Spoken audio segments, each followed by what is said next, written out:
what is the best way for students to choose their ATAR subjects? Now, I've had a couple of questions come through around this, so I thought it was time to touch on it.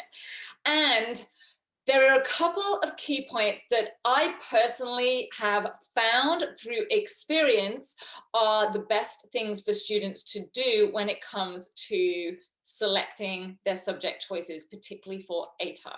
Now, of course, if your teen already has an idea of what it is they want to go on to do, then absolutely they should look up what the prerequisites are for entry into that course or certification that they want to go on to. And absolutely select subjects that will help them get there. Now, if there are some subjects along the way that maybe they need, but they're not totally keen on, then they need to consider, well, am I actually any good at that? Could I do it with the knowledge that the thing I want to go on to is something I do definitely want to do? In which case, it's going to be a suck it up and make it work so that you just get that entry.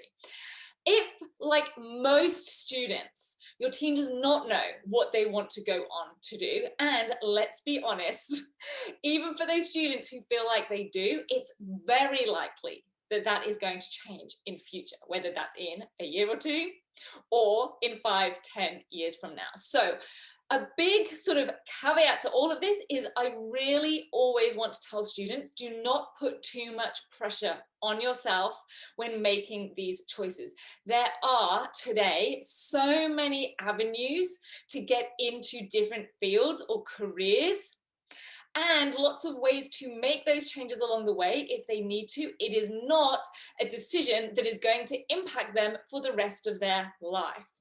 Now, I still want students to do their very best in whatever it is that they do end up choosing, because it will ultimately open up the maximum opportunity for them going forwards. But there are going to be many opportunities and many different pathways they can take. So the second thing for them to consider, having all of that said, is what are they good at and what do they enjoy? What are they good at and what do they enjoy? Now, they do both go together. They do both go together. They are not separate things, because here's what I have found, like I said, in my experience, and whether that's personally or seeing the thousands of students that I have worked with go through this. Something that we enjoy can suddenly become, and sometimes not so suddenly become, a lot less enjoyable if it's something we really struggle with. I often talk about this with students when they're trying to come up with a topic for an open-ended task or assignment. And they're like, oh, well, I think I'm really interested in this, but there's really not very much information or research on it. Or I'm not going to be able to write much at this level that I need to do in able to get certain criteria or certain marks.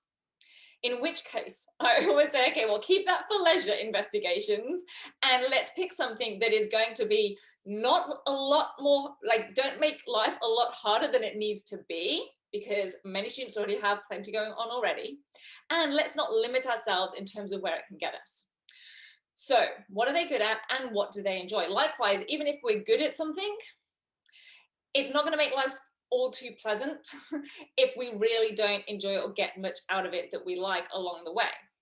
Notice so far, I have not talked about scaling and everything that is involved in that.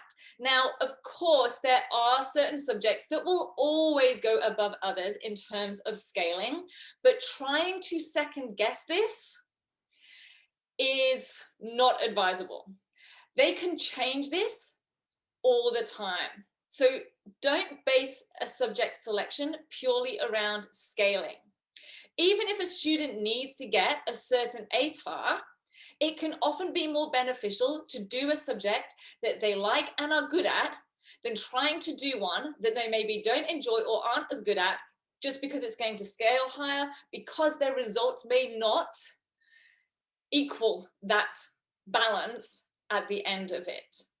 Okay, and likewise, something that is going to take an awful lot of effort and time in order to achieve a certain level, we always need to consider as well, it's almost like the opportunity cost, like what is that taking away from their other subjects as well. So a few things to consider for sure: prerequisites. What are they good at and what do they enjoy? And then thinking about the impact on that overall without necessarily putting as much emphasis as I know a lot of students like to or tend to in terms of that scaling. So I hope that answers that question for anyone who is thinking about subject selection and choices, particularly of course going into those ATAR subjects. And if you have a question, there is one more week for you to get that sent in. We have one more week of video Q&A. So please send it along to support@rocksolidstudy.com. And until next week, have a fantastic week and I'll see you again soon.